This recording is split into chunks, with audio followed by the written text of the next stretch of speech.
Hi friends, my name is Christina Grozik and I'm with the Going Om Collective. And have you ever thought maybe, just maybe, that you're too sensitive, or you wonder why you feel the feelings of other people around you, or you walk into a room and you can feel the vibe of the room? Or perhaps you have a strong connection with nature and animals, or you just know when someone's not telling you the truth. Or do you ever go into a place that's too loud and feel very overwhelmed quickly? Or perhaps you have that stranger or a person that always wants to confide in you or ask you for advice.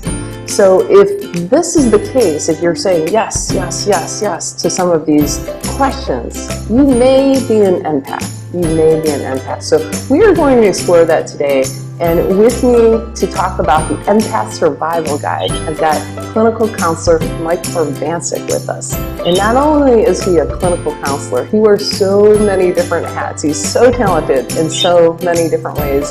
He's an artist, he's a musician, and today he's going to talk to us about being an empath. So what that is and how the whole thing works, and the survival guide to being an empath. So we've been on a couple of journeys together, Mike. It's so good to see you again. Thank you for taking the time to do this. Yeah, thanks for having me.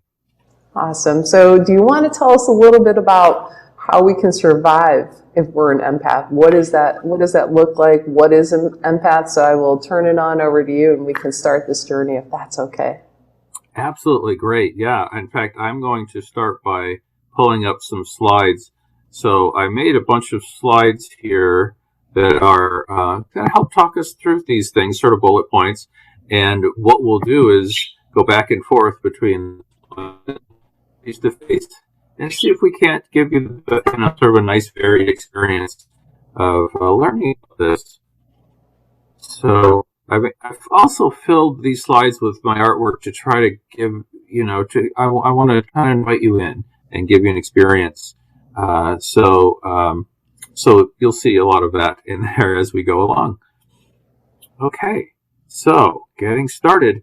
I always think it's crucial to define things. Often we throw around terms without defining them, and then we're not really teaching anybody anything. If they may be applying, words in a way that don't really fit our intentions or something.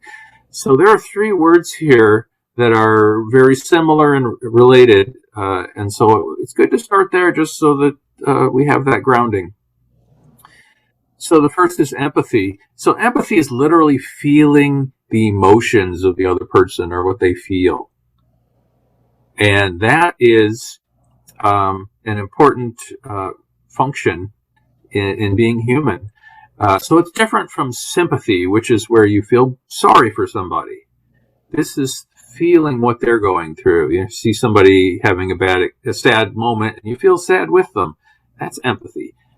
So an empath, those are the sensitive people who are really super aware of those elements, and so they feel the things other people are feeling. They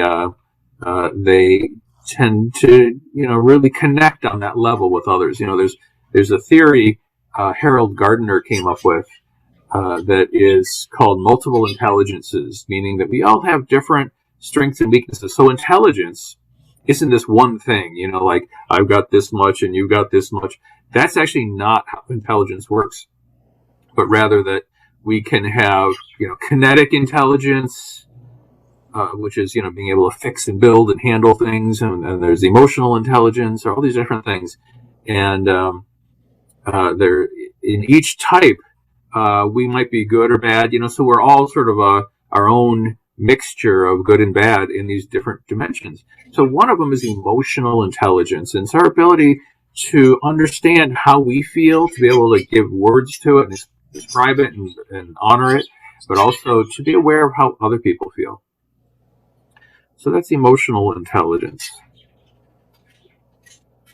And so when we're talking about an empath, that list I have here echoes what you heard in the introduction there. They're often good listeners, connected to nature, emotionally expressive, they're emotionally sensitive, easily overwhelmed.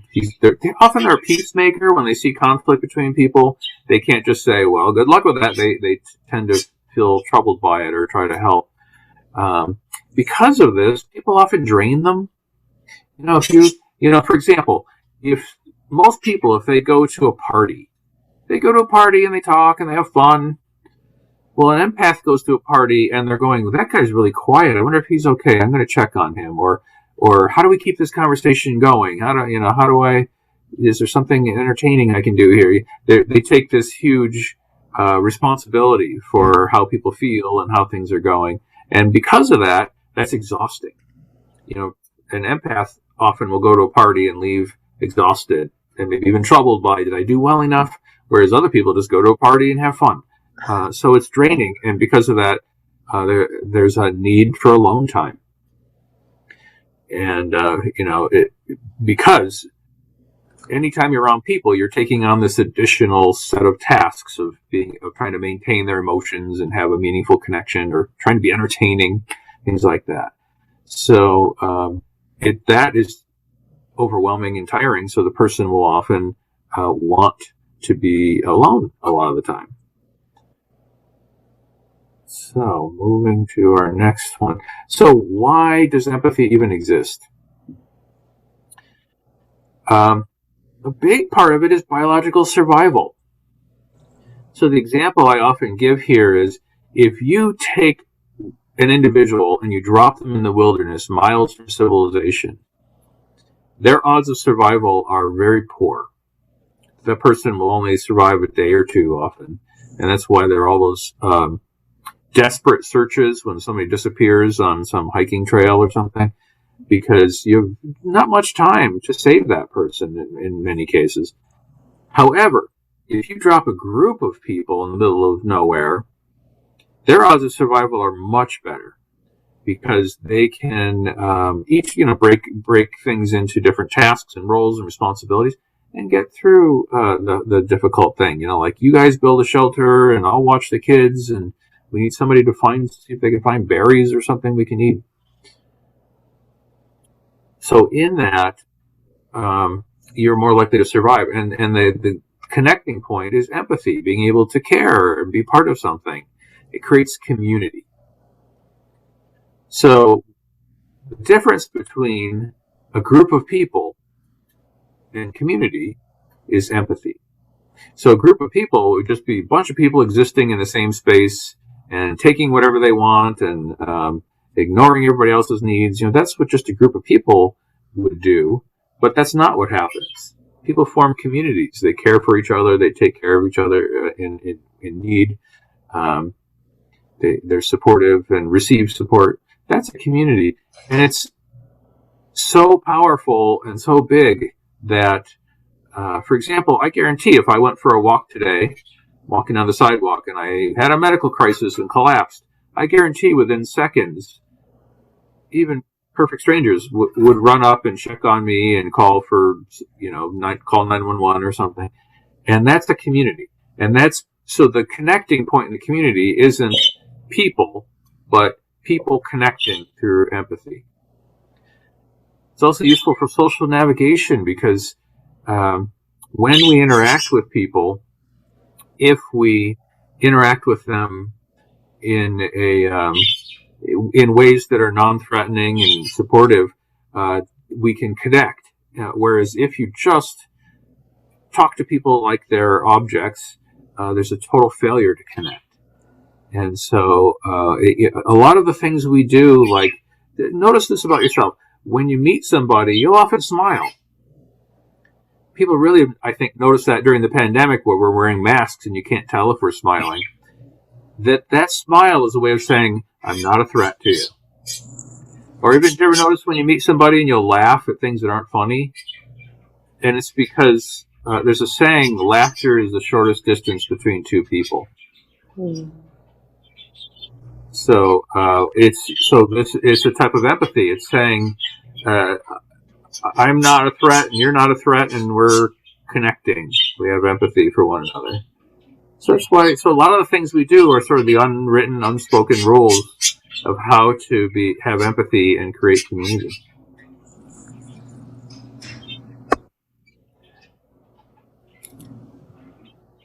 So then we get to the pros and cons of having empathy, or being an empath, rather.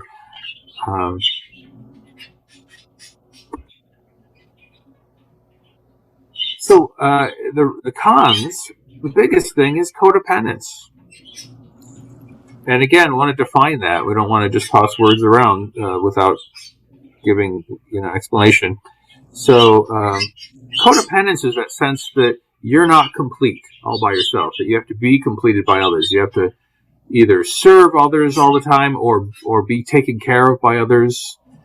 And that can lead to abusive, toxic relationships.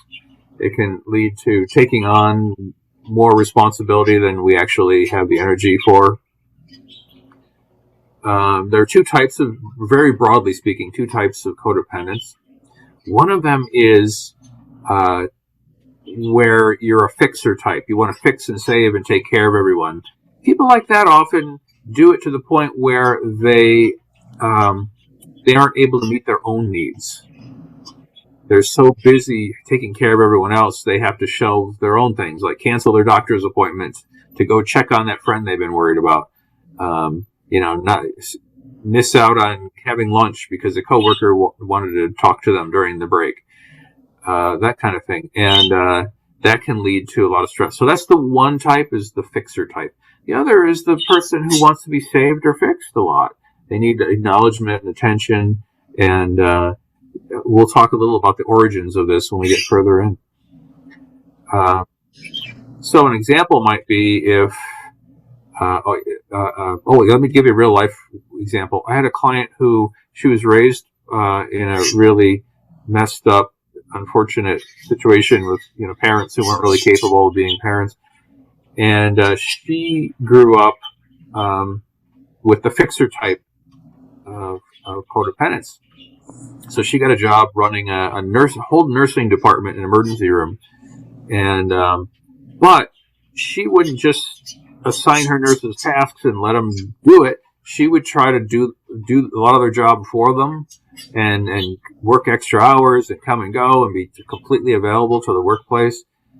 And it really damaged her, and she developed an addiction because she would spend all day doing that and then go home to a family that was similar to that, where they didn't function very well and she had to do everything for them.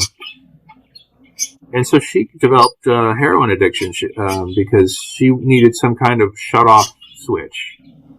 So you can imagine that's not a life-sustaining choice she was making. So that's an example. She had the codependent need to serve people all the time.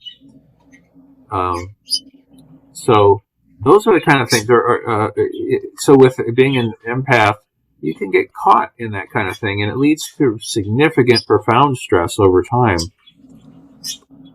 But there are also positives about empaths. First of all, they're some of the most wonderful people. Some of my favorite people to know. They're kind. They're aware of those needs of others, which that's, within limits, that's actually a wonderful thing. They're excellent problem solvers. They're good at helping figure out problems. And imagine a world without empaths. What kind of, would that be a world any of us would want to live in? That could be horrible.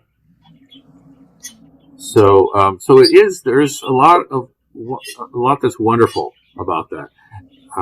It's kind of trying to figure out how to get that balance where we care about others, but with some boundaries. So that we'll talk about that in a little bit. I had a funny experience the other day. My daughter, she's 5. She found a really huge, big, fat ant in the yard. And she was playing with it, and she named it Sophia or something. And she's playing with it, and she put it in something where she could keep checking on it. It wouldn't wander off. And then she checked on it that evening, and it was dead. And she was so devastated that her aunt died. She has such love for the universe and animals and living things that she was like sniffling through dinner from crying while eating dinner because she felt so bad about this ant. And, that is beautiful and wonderful. But imagine if she was like 30 years old and crying over a dead aunt. That would not be a way to function in the world. So it's kind of, how do you have empathy but be able to put boundaries around it? So here we are, boundaries. So there's a saying, you can't drink out of an empty cup, meaning make sure your basic needs are met before you care for anyone else, before you jump to serve somebody or help them with their problem. So your basic needs are things like, did I eat enough? Have I gotten enough sleep? Is there some medical thing I need to pay attention to? Do I need to be at work right now? Make sure your needs are met first. Some people who are empaths, when you say that, will think, well, that's selfish. It's actually responsible. We live in communities, and there's a term, community health, which is a big new development in the mental health field. Community health is the idea that we each have the responsibility to take care of ourselves, because when we don't, it echoes throughout our community. Like people will often say, yeah, I'm an addict, but I'm only hurting myself, so who cares? There's no such thing. When you're spiraling and damaging yourself, there is there's no limit to that. Maybe you're damaging yourself and it's breaking your family's hearts, and it's hurting your performance in the workplace, and it's bringing down property values because you can't maintain your living space. Maybe you die from it, and there are about 2 generations that kind of death damages. There's a high suicide rate of somebody who's lost someone that way in future generations. So so it's not selfish to meet your basic needs first. It's responsible. So that's one example of a boundary, is making sure your needs are met. Another is learning how to say no. So people might ask and ask and ask for things of you, and to some extent that's good. But if they're asking all the time and you're saying yes all the time, that's when you're not getting your own needs met. So learning nice ways to say no is part of setting a boundary. Also, giving as much as you get in a relationship. Giving and getting those in balance. Because if you're in relationships where it's entirely you serving others, or entirely people serving you and no return, that becomes just a dependent, toxic relationship over time. So, think about your relationships. Is it all you giving and giving and giving? Or is it all you just receiving and not returning? So the one famous example, probably many of the people who hear this will recognize, is the airplane example. And it's that, how they give that speech when you're on an airplane, you're about to take off, where they tell you if the oxygen masks drop, put yours on first and then see if there's anyone around you who needs help. Well, airlines are actually really, really good at figuring out what makes things safe and how to have the best survival rates and things. And what they've found is that if the masks drop and you think, well, I want to take care of people, so you run around the plane trying to make sure people have their masks on, while you're doing that, you're oxygen deprived, so your decision making gets confused and weird, and then at some point you're going to black out in the hallway, in the aisle between seats. And then lots of people will then take their masks off to check on you, and it'll end up with a spiral of people dying, of people trying to help each other and taking off the oxygen masks. So instead, they tell you, put your mask on. So that's the equivalent of make sure your needs are met. And then look at the people within your reach. Now, at this point, when the mask is on, you can only reach about people on either side of you. So that's a boundary. Help the people who are right there near you, and not try to save everyone on the plane in that moment. And you have a much higher survival rate. So it shows how we are more effective in helping others if we make sure we're okay first.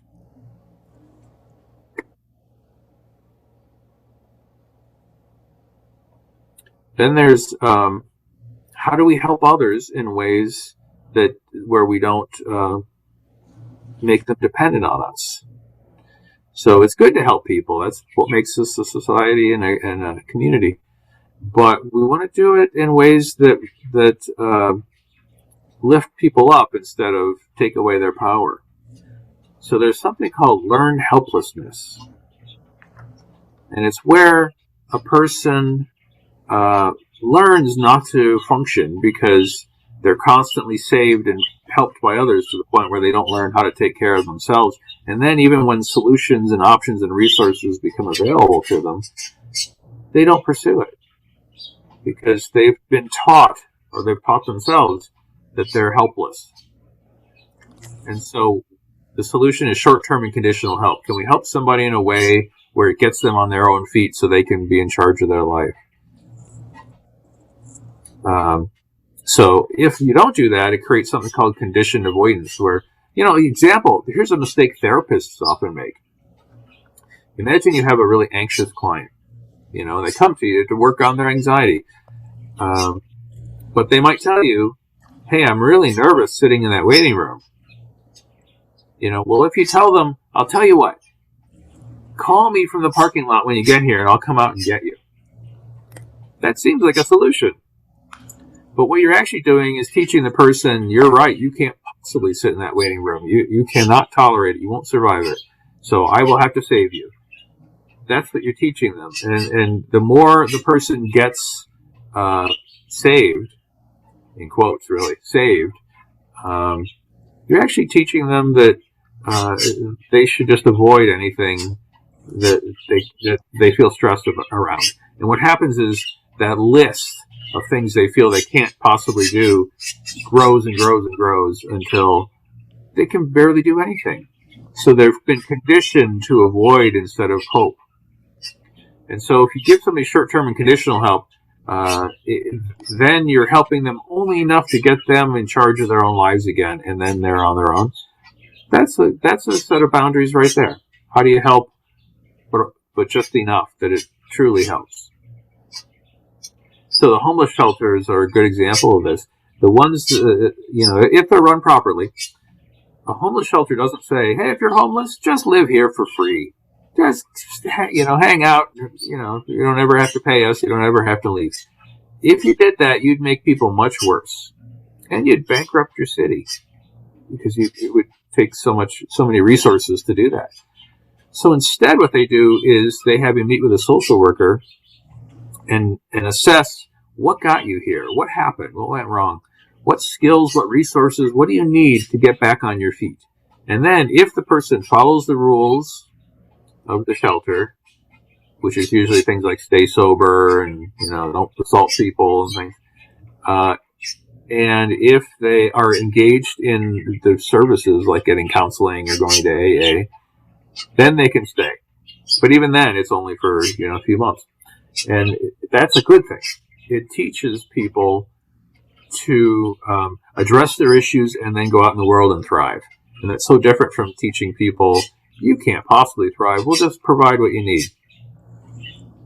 So most of the resources out there, social services and things, are designed to provide people with just enough to get control of their own lives. And that's an empath, we would hope, would work on their own issue by helping others in that kind of way, rather than just open-ended solve other people's problems all the time. I work with a bunch of populations, but one of them is families where there's addiction in the family, and so this is a classic trap for the empath. Is imagine you have a son who's spiraling in addiction, and he keeps showing up at your home homeless, saying, I lost my apartment and I've been sleeping in the streets. Can I move in with you? It's really hard to say no to that. But in fact, what you're accidentally teaching that person is, if you fail, I will always be there for you. So, go ahead and fail if you need to. So instead, if you send that, you refer that person to a shelter, and then they're back, then you're helping them by not fixing their problem. So that's it sounds contradictory, help somebody by not fixing their problem, but by instead equipping them to fix their own problem. So next is the cognitive theory. I should check in though. Any questions or anything? Do we want to discuss any of that before? Because the next part involves a lot of explaining, so I might want to clear the air if there's anything. If we can touch base on some of this stuff, that would be great. Let's do that. Okay. It's so interesting, and I mean, what great material that you have put out here. Let's see. Trying to get your video back, Mike. I don't know on your end if you can see. I don't know if the camera's. Oh, I don't know. My camera is not.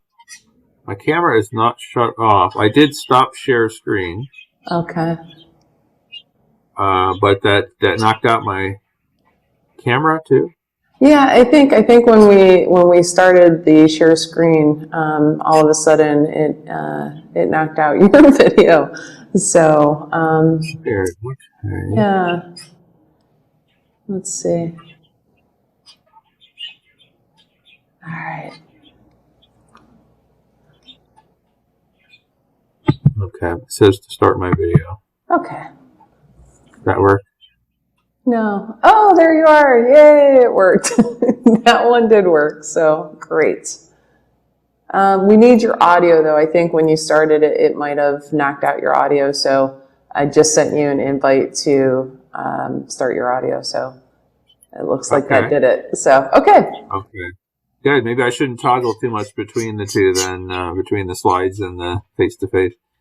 Okay, yeah, we can do that for sure, but you covered, like, I love the way you broke everything down and defined it. That was so valuable, and I think, relating back to Sophia the ant, I think that's so beautiful, but you're right, as we go through life, it's really important to adjust maybe that response, if that would be the proper way to term it. I don't know if it would be the response to it, but I know that I can speak from experience that, if I would see a deer that had been hit or an animal that had been injured, I mean, it would wipe me out for the entire day and, haunt me for weeks or months later. So, it still impacts me very greatly, but I can still function throughout the day. So, it's really important, I think, to kind of gather that and, maybe change our approach to it or how at least we react to it. Another thing you had mentioned were, setting boundaries and, applying the needs of each individual first. And I love the analogy that you gave with the airplane. And I think that seems so true because, I like to talk and teach about how everything is interconnected. And what, happens on this end is going to impact what happens on the opposite end. So everything is connected. So whatever's happening, no matter where it's happening, it's connecting to something else and impacting that. So, the person that says, well, the only person I'm hurting is myself, not really true, because whoever's around you, you're hurting your loved ones as well. And then that's going to impact them. And it's this trickle down kind of effect. So I love how you made the analogy about the plane with the mask. And, if that person's losing oxygen and they're not thinking clearly, right, all these other people are going to come to their aid, and then it's going to impact them as well. So I think it's really important to learn that self-care is not selfish. It's helping everyone else. I think when we don't do those practices of self-care, sometimes that can be selfish, and it's interesting and easy to not see it that way. It's interesting to say, well, I'm being really selfish because I'm not helping others, but that's not the case. It's actually the opposite of that. And another thing you touched base on is learning the word no. Learning how to say the word no in a kind fashion. And there's so much power in that. Can you elaborate a little bit more on how powerful that word is? Yes, I sure can. That's a skill that people really have to work up over time, because they may have really this hardwired concept of, you say yes to everything, or people will not like you, or you'll be letting them down. And that's actually not true. We have this unfortunate saying in society, which is if you need to get something done, find the busy person, they'll get it done. But what that really means is exploit the codependent person who's already overburdened. It's a really horrible piece of advice. And so to respond to that, we want to be able to say no, and we can say no in a friendly way. It's good to rehearse it. There was a funny example of this. It was so neat that there was a guy who had rejection sensitivity that was very severe. And so when people would say no to him, he would be devastated, or if he was not invited to something, or it would really affect him. So he wanted to experiment with how to hear no from people and get through it. So he went on this experimental thing he came up with of going out into the society and asking unreasonable things of people and then accepting the word no. So he would do things like go to the grocery store and walk up to a stranger and say, "Hey, do you want to go golfing? I'm going golfing later. You want to join me?" And the people would say, "I'm kind of busy." And he'd say, "Oh, that's cool. That's good. No problem." But what he was doing was just building that up. And so we could do that on the other side too, is you could say no to things that are not a big deal and just sort of get comfortable with that. And there are nice ways to say no. The assumption, especially for an empath, is that saying no is mean. But I had a situation where I was part of a church where they kept asking me, "Can you be on this committee? Can you be on this committee? Can you put on this fundraising concert? Can you be on the board? Can you help with this project and that one?" And at first I was excited because things I was happy to be part of, and I liked being included, and I felt I had something to offer. But after a while, I was in graduate school, and I was on the board, and I was working a job. I was doing all these things, and they kept, every time something was needed, they would come to me. And so I realized I hit this tipping point where instead of going there and enjoying it, I was going there and scanning all the responsibilities and all the problems and worrying about all these things. I wasn't enjoying it anymore. So then when people come to me and say, "Hey, can you run this committee? Can you do this or that?" I would say, "Thanks for the offer. I appreciate, that you see I have skills like that, but I'm just kind of overwhelmed right now." And I'd often say, there are some new people who probably would love to be included. Maybe you can go to them. And, you can do it in a very nice way. But the important part of that is the world didn't end. People didn't say, "Well, you're banished then because you said no." That's the sort of, subconsciously what we're assuming is if we say no, people won't like us or we're being bad people. So there's a wonderful saying, "I'd rather be respected than liked." And it's wonderful because what it means is if you say yes to everybody because your guideline is, "I want to be liked, so whatever I have to do to be liked," you're going to be codependent and people will abuse you. Whereas if you say yes to some things and no to some things, people respect that. And ironically, then they tend to like you for that. But so they get over the disappointment of the no and then respect you. So that's a much better guideline. Sort of like with people with eating disorders, it's a better guideline to strive to be healthy than to strive to be the lowest weight you can be. And so if we apply that back to this, it's healthier to get that respect by setting boundaries than it is to just say yes to everything. Because there's a point with the people asking too much of us where they are starting to feel guilty that they're asking so much. So then they have to lower their opinion of us to be okay with it. Like, well, he's got nothing better to do. This is just what he does. He's not so great. Because otherwise they would think, that poor guy, he's doing so much for me. I never do anything in return. That feels bad. So they'll often actually lower their respect in order to not feel bad. That's interesting. Especially because it means that when we assume I have to say yes to everything to be liked, it actually leads to them respecting us less and feeling okay with taking advantage of us. I used to work with abused and neglected teenagers, and some of the kids would say to me, Yeah, I got my dad wrapped around my little finger. Watch this. And they pick up the phone and say, bring me this or that right now. And the dad would be zooming in the driveway in minutes with whatever the kid needed. And they would say, like, I didn't even need that. I just like to flaunt my power. And here the dad thinks he's being, awesome and the best, like his best friend to his kid. He's actually, his kid sees him as a fool. Mm-hmm. So knowing that might make it easier for us to say no if we realize that people might see us as a fool if we're just saying yes to everything. Yeah, that makes so much sense. It makes so much sense. And I think, what I've found too is I've never considered that it's lowering people's, view of you and how they're perceiving you. I mean, that makes a ton of sense. Now that you're saying that, I'm thinking of examples, right, that I've seen as well. But I think also, when we do say yes, and I think sometimes the people that ask so much of empaths, right? And then you just want to help people. You want to, be there for people, but the people that will constantly, I think, inundate you and ask for help and rely on you, and then, maybe perhaps make you feel bad if you do say no. Those are the people I think especially you need to say no to and learn those boundaries, because those people, they don't have boundaries.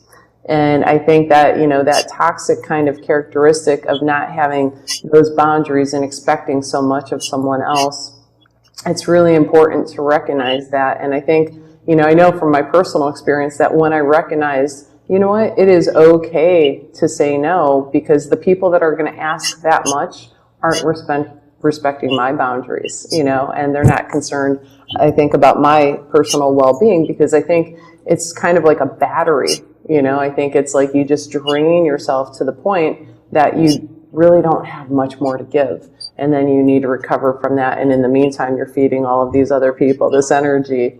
So it goes to the point I think you made about, what was the term, learned helplessness, right? Yes. You enable someone and that's not helping them. That's not helping them go through their path, because I always like to think that the challenging situations that we have in life, that's where we grow and we learn the most from them, but we have to go through them, and that path is our own path. So you can support someone, but you can't do the work for them. They have to do the work themselves. And I think that applies to the empath as well, in learning the really valuable tools that you're giving us today, the word no, and how to say the word no kindly, and not walking away beating yourself up because you felt like you weren't there for someone, or setting those boundaries and not letting someone just, take everything from you, right? To the point that you're not working on any of your own stuff anymore because you're too busy doing someone else's stuff for them. So I think that's so valuable, and those are such important tools that you've given us. So thank you very much for that. Yeah, no problem. Well, I view coping as being like an immune system.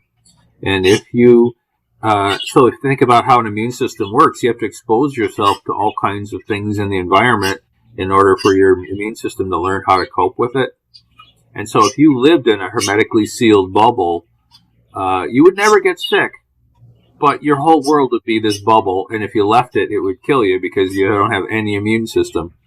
So we need to go out in the world and expose ourselves. So when we try to save people from the things they're encountering, we're actually robbing them of that ability to strengthen their coping skills.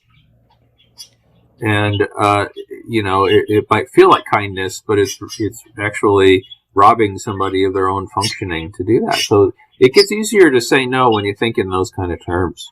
Yeah, it's reframing your perspective on it. And I love how you just compared that to the immune system and living in a bubble, because, how true is that? I mean, yeah, that's fantastic. Okay. Was there anything at this point that you wanted to add on the things that you've already covered? I mean, I'm like so excited to see the next part of this, because you're providing us with such great material here. But was there anything you wanted to add before we jump back in? Let's go back to the slides to the next section here. So then taking this further, I'll tell you what cognitive theory is. So cognitive theory is based on the knowledge that the way our brains work, we are constantly developing systems of how to make sense of the world and how to act on the world, and who we are in the world. And that mostly the foundation of that is our childhood. So in our childhood, we do the biggest work to figure out who am I, how do I survive, and those kind of things. What should I expect of others? And then as adults, that system is working on autopilot throughout our lives. And that's mostly good, because what we don't want to do is have to reinvent the wheel every single morning. Wake up and try to figure out how to get out of bed, try to figure out what we're supposed to do next. We want to have a lot of ideas developed about who we are and how we function in the world. So we have this. So cognitive means like a system of thinking, and we each have our own unique system. It's shaped by our DNA and our life experiences and the lessons we've learned, and it's mostly wonderful because we don't want to encounter everything at zero. We want to bring life experience to whatever we encounter in life. That's the good news about cognitive theory. The bad news about cognitive theory is if we get a problematic thought in there somewhere, it can affect our choices, our behaviors, our relationships, our functioning. So let's see, my screen, oh, there it goes. It froze up for a minute. So this gets to what we hinted at earlier. How does a person become an empath? Now, this is in relation to what I just talked about with cognitive things. So in your formative years, you're developing that system of how to survive in the world, how to, get a sense of who you are and what to expect from others. And if there's something toxic going on or some unfortunate thing, tragedy or something, it can put something unhealthy in there, in our system. So, for example, if I grew up with a family with addiction, I have to figure out how to survive that as that child in that situation. You think about how the adults are supposed to provide stability and nurturing. Well, what if that didn't happen? Maybe the addiction made them struggle to provide that for me. I have to figure out how to cope. And maybe it's I don't deserve to be nurtured. I'm inferior from others. Or maybe it's I will do it for everyone else. So the one example is called the parentified child, where the kid grows up in this dysfunction and says, hey, I got brothers and sisters who are younger than me. If I don't help them, we're doomed. So I will make sure they get out of bed in the morning and have breakfast and have all their homework done and go to school. I'll make sure they get on the bus. Often that's one of the roles kids take on in a dysfunctional family. They're becoming the parent, which is very stressful because they don't have the experience or the resources to be a parent. So they're doing the best they can, and then everybody praises them like, you're so good, the way you help your brothers and sisters get to school every day. So it reinforces that idea that it's your job to save and fix and take care of everybody. Well, if somebody grew up that way, then they develop what we call core beliefs, beliefs that stay no matter what else happens in their lives, really strongly rooted in them. And so somebody like that will go out in the world and try to save and fix and help everybody. So that's one example of a glitch in the cognitive system. Imagine if your core belief is, I get my value from constantly saving and fixing and helping people. Then that can lead to all the problems we talked about, where you're taking on too much and ignoring your own needs and spiraling out of control and thinking, well, who cares? It's just me. Another type is where if somebody's been bullied, abused, emotionally neglected, or literally neglected, what do they make of that? Maybe they're mad at the world. Maybe they think they deserve it and they passively accept it. Well, those would be big glitches in your cognitive system. Low self-esteem, that kind of thing. If you have stressful things and you decide that's because you're inferior, how would that affect your relationship style? How would that affect your coping in general? So in cognitive theory, if we notice any of these glitches in people's system, we do something called cognitive restructuring.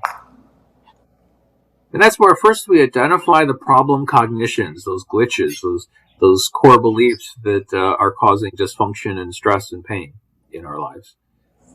And some of them are things like, I have to get my value from serving others. If I am helpless enough, people will care for me. I have to tolerate other people's bad behavior to show how loyal I am. True love will conquer all. Now, isn't that interesting? Because that's something you hear in movies and you read in books that's viewed as a beautiful thing, romantic or uplifting. True love will conquer all.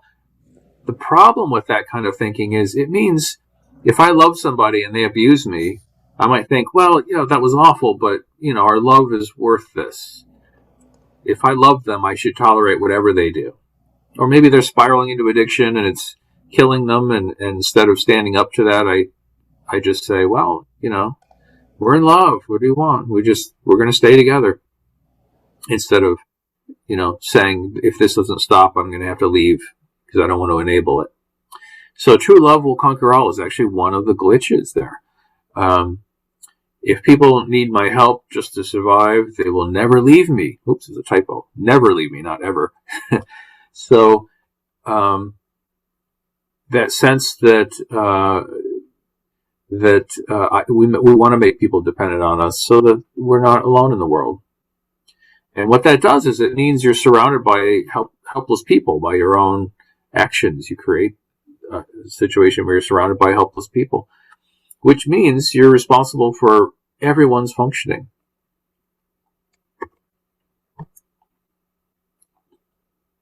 So then we try to adjust those problem cognitions to come up with healthy alternatives. So instead of saying, I have to serve others to get my value, we can change that to, I like to help people when I'm able, but I have to make sure my own needs are met first. I'll give you a real life example that I use. I'm a therapist, and I love helping people, and I love what I do. I'm a trauma therapist, so I'm hearing really painful stories all day and seeing really powerful, raw emotions throughout my day. And that could destroy me. That's really painful stuff, and it's a lot. So I need boundaries. And fortunately, in my field, there are professional boundaries expected. And it's things like you don't hang out with your clients off the clock. You have to find ways to let go of their stories at some point at the end of your day so you don't lie awake all night being tormented by it. Because then how the heck are you going to perform the next day with your clients? So that's an example. With the boundaries in place, I can be helpful without taking on so much of the burden that it destroys me and makes me less effective in helping people in the future.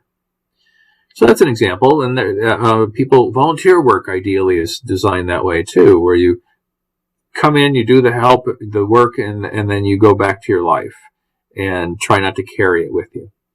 One thing I do with my job is I do a mindfulness exercise at the end of my day.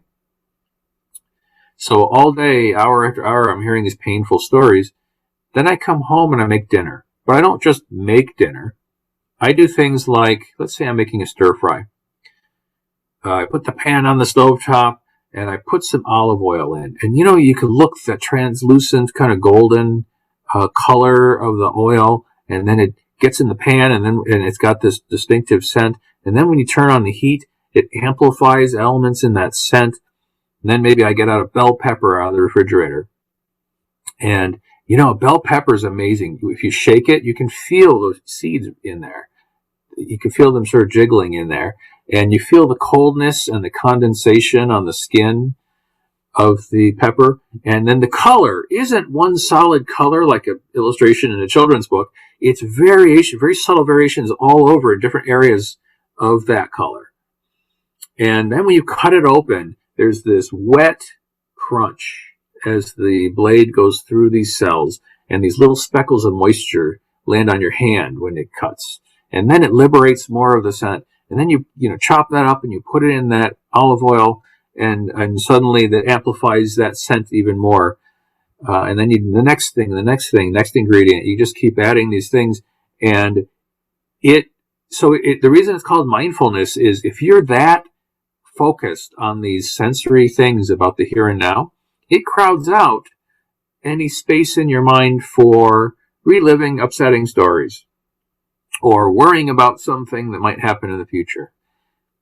So we do have to sometimes deal with the past or be concerned about the future. But if we're tilted too far, like compulsively worrying about something that might happen someday or reliving painful things all day, that's not functioning. That's torment. So if we can pull our attention in the here and now once in a while, it gives us a break from that stress. So in my case, hours and hours of hearing painful stories, I need to say, and now bell pepper, things like that. And by dwelling there, and then, when you eat the meal, same thing. Can I be really present and notice subtle little variations in texture and color and the aroma? Can I be fully embracing that sensory experience? So it's an example of how to make sure that in my case, I'm helping people all day, but then I separate myself from that life and go home and drop myself into another kind of consciousness because it recharges me so I can come back the next day and help more clients. So that's an example of adjusting that thought, like I need to save the world, to I need to go in each day and offer all the best stuff I have and then go home and focus on other things. That's a boundary. Another is to recognize that often when we're helping others, we're planting seeds. We don't know what will sprout. Maybe it'll sprout even years later and when we're not around. So it's a boundary to say, I'll offer good stuff and accept that I may or may not see a result. Rather than trying to help and, compulsively trying to follow up until the person says, my problem's all better, thanks. But rather provide good things and have faith that some of those seeds might not sprout until much later.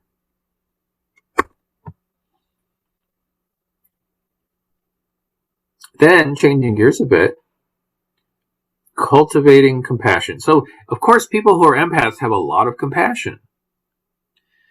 But in this workshop, what I want to challenge people to do is think about how your compassion is a strength when it's used well, and that it can be used to help yourself. So compassion meditation focuses awareness on the alleviation of suffering of all sentient beings. Research supports that meditation in general can reshape neural pathways linked to compassion, helping meditators to see the interconnectedness of human suffering. But what I would challenge people to do is think of how to then turn it around to yourself. So we're beginning where all empaths are. Hey, be compassionate toward others. But the goal is to keep growing toward applying that to yourself as well. So if you want others to be happy, practice compassion. But if you want to be happy, practice compassion. So there's a whole field called positive psychology. And it's where they studied what makes us happy, what makes us thrive. And they found that the biggest component in happiness and thriving is a meaningful connection with the world, where you have a sense of purpose and belonging. And think about how helping others is a sense of purpose, but belonging, contributing and but also receiving from others. That's how we are most likely to have resilience, most likely to feel happy much of the time. And so we want to use that compassion in a way that both connects us to the world, but also allows us to have compassion, self-compassion. So empaths often have excellent compassion, but not for themselves. So compassion can put our mind at ease, help alleviate fears and insecurities, give us strength to cope with obstacles in everyday life.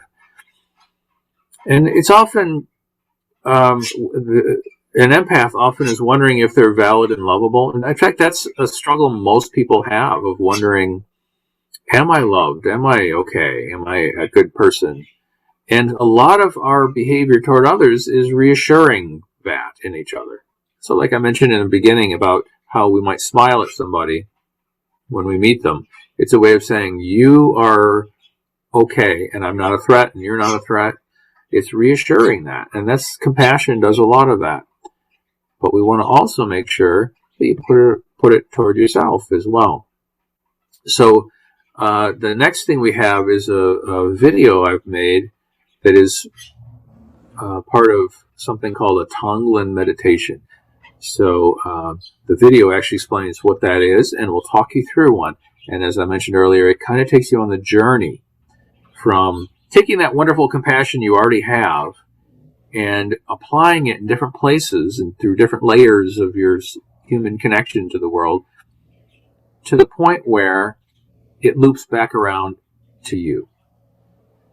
So that's where we'll end our workshop today, is with that meditation. I love it. Thank you so much, Mike. This was so valuable. So many great lessons here. And, I think, recapping really quickly, just your artwork that is throughout this entire presentation, just so beautiful, so beautiful. So thank you for sharing that with us.